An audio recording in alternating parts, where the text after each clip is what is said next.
Boa noite, meus irmãos. Novamente hoje, então, aqui reunidos para realizarmos mais uma parte do nosso Evangelho segundo o Espiritismo. Do capítulo 14, Honrai o vosso pai e a vossa mãe, itens 3 e 4, subtítulo Piedade Filial. Agradecendo aos Espíritos amigos que sempre nos acompanham, nos intuem e nos protegem, vamos à leitura do nosso Evangelho. Piedade Filial. O mandamento Honrai o vosso pai e a vossa mãe é uma consequência da lei geral de caridade e de amor ao próximo, visto que não pode amar o seu próximo aquele que não ama seu pai e a sua mãe. Mas o termo honrai encerra um dever a mais para com eles, o da piedade filial. Desta forma, quis mostrar que o amor se deve juntar o respeito, as atenções, a submissão e a condescendência, que implica a obrigação de cumprir para com eles, de modo ainda mais rigoroso, tudo o que a caridade ordena em relação ao próximo em geral. Esse dever se estende naturalmente às pessoas que fazem as vezes de pai e de mãe, que tem tanto mais mérito quanto menos obrigatório é o seu devotamento. Deus pune sempre com rigor toda a violação desse mandamento. Honrar a seu pai e a sua mãe não consiste apenas em respeitá-los, é também assisti-los na necessidade e proporcionar-lhes repouso na velhice, e cercá-los de cuidados, como eles fizeram conosco na infância. É, sobretudo, para com os pais sem recursos que se demonstra a verdadeira piedade filial. Satisfarão a esse mandamento os que julgam fazer grande esforço quando dão a seus pais o estritamente necessário para não morrerem de fome, enquanto eles de nada se privam, em relegá-los aos mais ínfimos cômodos da casa, apenas para não os deixarem na rua, reservando para si o que é de melhor e de mais confortável? Ainda bem quando não fazem de má vontade e não os obrigam a comprar caro o que lhes dê resta a viver, descarregando sobre eles todo o peso do trabalho doméstico. Caberá aos pais velhos e fracos servir aos filhos jovens e fortes? Ter-lhe eles a mãe vendido leite quando os amamentava? Contou suas vigílias quando eles estavam doentes? Os passos dados para lhes obter o que necessitavam? Não. Os filhos não devem a seus pais pobres só o estritamente necessário.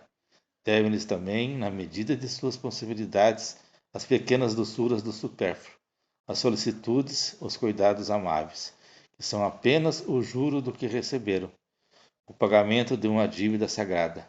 Esta é a única piedade filial aceita por Deus. Ai, pois, daquele que esquece o que deve aos que o ampararam em sua fraqueza, que com a vida material lhes deram a vida moral, que muitas vezes se impuseram duras privações para garantir o seu bem-estar. Ai do ingrato, porque será punido pela ingratidão e pelo abandono. Será ferido em suas mais caras afeições, algumas vezes já na vida presente, mas com certeza em outra existência em que sofrerá o que houver feito aos outros. É verdade que alguns pais menosprezam seus deveres e não são para os filhos o que deveriam ser, mas é a Deus que compete puni-los e não a seus filhos. Não cabe a esses censurá-los, porque talvez haja merecido que seus pais fossem assim. Se a lei da caridade manda se paga o mal com o bem, que seja indulgente para as imperfeições de outrem.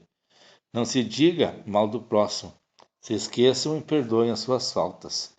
Se ame até os inimigos, quão maiores não hão de ser essas obrigações em relação aos pais. Os filhos devem, pois, tomar como regra de conduta para com seus últimos todos os parceiros de Jesus relativos ao próximo, e ter em mente que todo procedimento censurável com relação aos estranhos é ainda mais censurável em relação aos pais.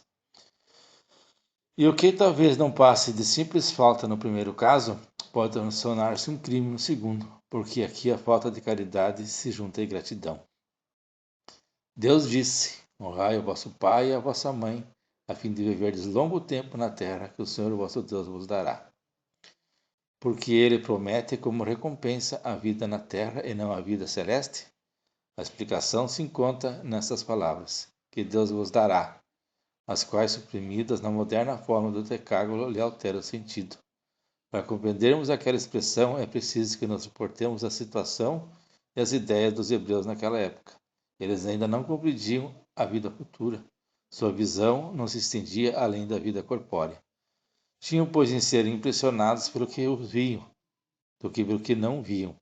razão pela qual Deus fala numa linguagem que estava mais ao alcance deles, tal como se dirigisse a crianças, pondo-lhes em perspectiva o que pode satisfazer. Achavam-se eles ainda no deserto. A terra que Deus lhe dara é a terra prometida, o objetivo de suas aspirações. Nada mais desejavam do que isso, e Deus lhes disse que viverão nela longo tempo, isto é, que a possuirão por longo tempo que observarem seus mandamentos. No entanto, com o advento de Jesus, suas ideias já estavam mais desenvolvidas.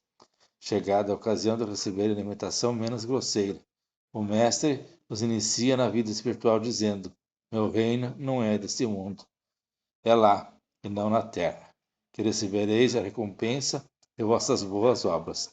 Por força dessas palavras, a terra prometida, material, se transformará numa pátria celeste. Por isso, quando os chama à observância daqueles mandamentos, honrai o vosso pai e a vossa mãe, já não é a terra que lhes pertence, e sim o céu. Bem, meus irmãos, vamos então tecer um pequeno comentário, mais por costume do que por necessidade, né, que é um item bem claro desse capítulo, e aquilo que está em nossa consciência desde pequeninos, né, respeitar o vosso pai e a vossa mãe. Claro que aqui foi colocado, né, outras palavras, né, da piedade filial. Essa obrigação que nós temos com eles, como está no nosso Evangelho, que foi trazido por Jesus, ele está no item da caridade. Né? Nós estamos aqui na Terra porque reencarnamos. E para que isso acontecesse, foi preciso o nosso pai e a nossa mãe. Então, com um gesto de muito amor, de muito carinho, isso nos foi concedido. Né? Eles foram acordados em nos ter. E nós podemos aqui estarmos junto com eles, resgatar as nossas faltas para conosco, para com eles e para com outros, para que possamos seguir nosso caminho de evolução. Como bem foi dito no nosso Evangelho, muitas vezes há pais que são falhos, mas não cabe a nós julgar, porque nós temos essa visão estreita desse momento da nossa existência, somente desta parte que aqui na Terra nós estamos. Então, o porquê de nós termos vindo ser dos seus filhos, essa explicação nós não temos. Então, se alguma coisa não acontece conforme na visão geral deveria ser, há uma explicação que pode estar em outras existências, a qual nós não temos a visão e não teremos como ter essa clareza neste momento.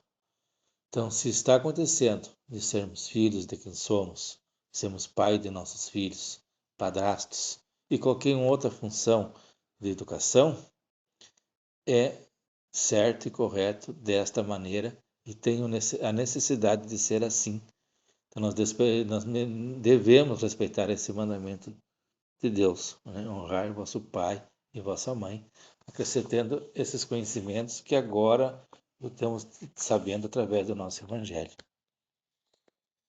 Bem, meus irmãos, então, para encerrarmos esta parte desta noite, vamos agradecer por esses bons espíritos que nos acompanharam e, como eternos pedintes, pedir também a proteção e amparo por restante desta nossa noite, do dia da manhã, os deslocamentos que iremos fazer para nossas atividades laborosas ou de estudo, nossos afazeres domésticos, aquilo tudo onde se envolvemos com outras pessoas, que tenhamos a capacidade de olhar a todos como irmãos, sem fazer os julgamentos e sem querer nem merecer a mais, nem a menos do que nos é dado, através da justiça divina. Vamos pedir para nossos irmãos que nos tenham esta sorte que nós temos de ter um abrigo nesta noite fria, de ter um prato de comida quente, que eles sejam amparados e protegidos, e que nesse momento também lhes sejam trazidos uma palavra de consolo, através de um amigo, uma leitura, de algo que eles possam encontrar e suavize as suas dores. Com essas palavras, vou desejar uma boa noite a todos e até uma outra oportunidade. Que assim seja e Deus nos proteja sempre.